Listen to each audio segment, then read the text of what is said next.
Oluyimba lw'omwana muwala Rema Namakula n'omwana mulenzi David Lutalo lwe bayise Love Commissioner lwolutandise okuba nga lweriisa enkuuli era ng'essaawa eno we twogerera munnange lutandise okuba nga lutoopinga emikutu gyonna era ng'oli emunange tonawuliza luyimba luno nkugamba bugambi nti olina ky'ofiirwa. Love Commissioner ndowooza lwe lugenda okubeera oluyimba lw'omwaka kubanga tukize tugaane abantu bano bonna balina eddoboozi bamanyi kye baagala era nga batandise okuyimba ogamba kyekyo. David Lutalo yawamba abakyala kkiriza obagaana ye yawamba ekintu kye bayita omukyala era waba yagenze ku siteegi olaba nga buli mukyala yenna ayaayanira kubanga ate akola ki lwa nnyimba ze zafulumye. Ate omukyala Rema Namakula omutegeera otya bw'aba yatandise okuba ng'ayimba ennyimba z'omukwano? So munnange luno oluyimba lunkukakasa nti lwandiba nga lwe luyimba lw'omwaka. Ogamba otya wenna oli ku Legit TV 256 webale kubanga ogyekuumiddeko era webale kubanga otambula naffe oli ludda wokola ki yonna gy'oli yonna gy'osinzidde nkugamba kimu nti tukwaniriza ne sekwaniriza yenna era nga kyensobola okugamba kimu nti wobanga obadde tona subscribinga ku channel yaffe ke kaseera obenga osubscribinga ringinga that notification bell sharinga likinga saako n'okubanga oleka comment yo kugambye nti ebisigadde byonna byonna buterevu nze amawulire nja kubanga ngakuwa era nja kubanga ngakutuusaako wonna woli wonna wasinzidde. Mbadde njogera kayimba ka mwana mulenzi David Lutalo ne mukyala amanyiddwa nga Rema Namakula. Oluyimba luno baluyise Love Commissioner. Oluyimba luno abamu balwogeredde amafuukule abamu ne bavaayo ne baluwaana.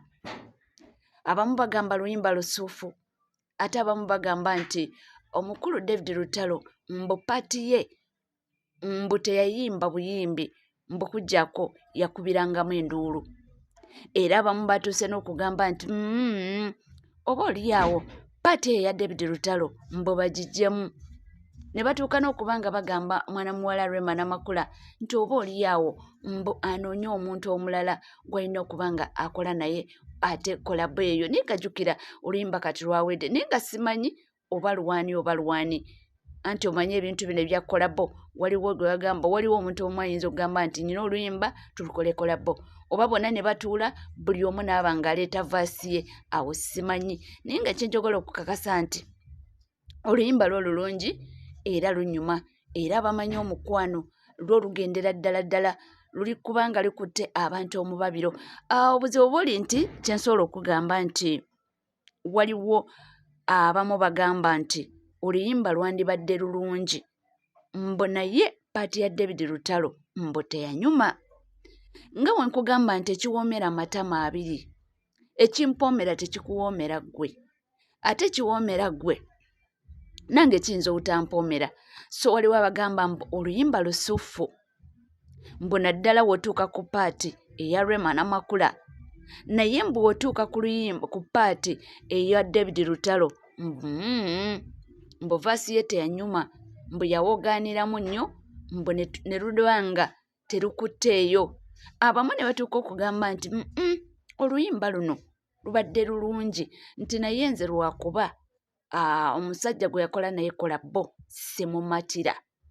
So enijeno ndowooza nyinza okugamba nti oluyimba lulungi naye ndowooza waliwo abantu abamu abatamatira ani David Lutalo nga waliwo n'abamu abatamatira mukyala Rema Namakula naye ng'oluyimba lw'essaawa eno wenjogerera maama lutandise okuba nga lutoopinga charts lwo lulungi era tusuubira nti omwaka guno lwandiba oluyimba lw'omwaka era abaagalana bonna ndowooza kitukoze bubi nnyo nti akayimba kano kafulumye nga Valentines yaggwako naye tulina okukkiriza nti buli lunaku ebeera Valentines. Abo abamanyi omukwano bagamba nti buli lunaku ebeera Valentines oba ebeera Valentines Day. So naye ng'oluyimba lwo kyensobola okugamba nti bannange lulungi era ndabye abantu b'enjawulo nga babakolako interview bababuuza ku luyimba luno. Sinawulirako muyimbi munne avuddeyo n'aba ng'ajevu n'oluyimba luno ku bayimbi bonna benaakawulira sofa nga balwogeddeko birungi. Ate kyansanyusiza mu byonna nti ne Eddie Kenzo oluyimba luno aluwaanye nnyo, alwogeddeko bulungi. N'agamba nti yeetadawutingangako omukyala Rema Namakula. Akimanyi nti omukyala oyo aliko eddoboozi, akimanyi nti omukyala oyo oba yatandise okuyimba nti munnange waakuba agonzaawo, era yagambye nti n'oluyimba amanyi nti lujja kugenda viral, lujja kutambula. Era yena agamba nti n'omwami David Lutalo amumanyi nga omwami ayimba ennyimba z'omukwano, era agamba nti butuufu luno oluyimba lujja kukola. Eddie Kenzo agambye nti oluyimba lwa Rema Namakula lujja kukola, tikayimba kasuufu nnyo. Infact ye agambye nti okusooka abantu be basoose okuba nga bamubuuza ku luyimba luno nga tanaba n'okuba nga aluwulirizaako. N'agamba nti kalunoonye abe nga aluwulirizaako. Infact ye agambye nti tamanyi nnyo lwaki abantu bafokasinga nnyo nti Rema aba alina kye yakoze baagala bamubuuze, baagala akomentingeko, baagala okole ki. Eddie Kenzo n'abagamba nti nze Rema Mama Malu, mama w'omwana wange, buli kyakola kiba kirungi. Nti kubanga omukyala oyo mwandibadde mumwesonyi wali mu life ye. Essaawa eno alina omwami amulabirira.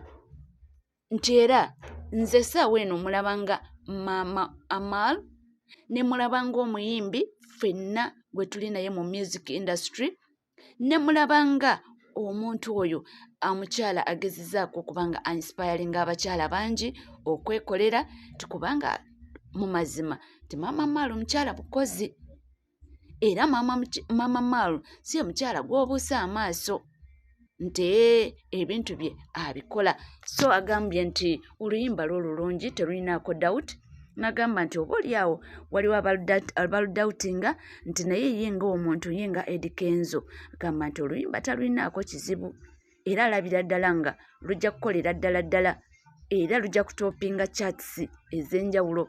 Si bigambo byange, bigambo bya Eddie Kenzo ng'ayogera ku luyimba olwa Mama Malu lwe bayita Love Commissioner. Era agambye nti oluyimba luno lujja kukola embaga nnyingi zi-introductions nti kubanga obubaka obulimu mu butuufu nti busuufu nnyo eri abaagalana bonna. Oli ku Legit TV 256 ng'oli emukwano nga tona subscribinga, ke kaseera obe ng'osubscribinga, ringinga that notification bell, sharinga, likinga, saako n'okuba nga oleka komenti yo. Ebisigadde byonna buterevu, amawulire nja kubanga ngakuwa era nja kubanga ngakutuusaako. Wonna w'oli, wonna w'osinzidde, kugamba kimu nti sigala naffe. Obanga tuna subscribinga, ke kaseera mukwano subscribinga, onyega kade ebisigadde byonna tukomawo, tovaawo.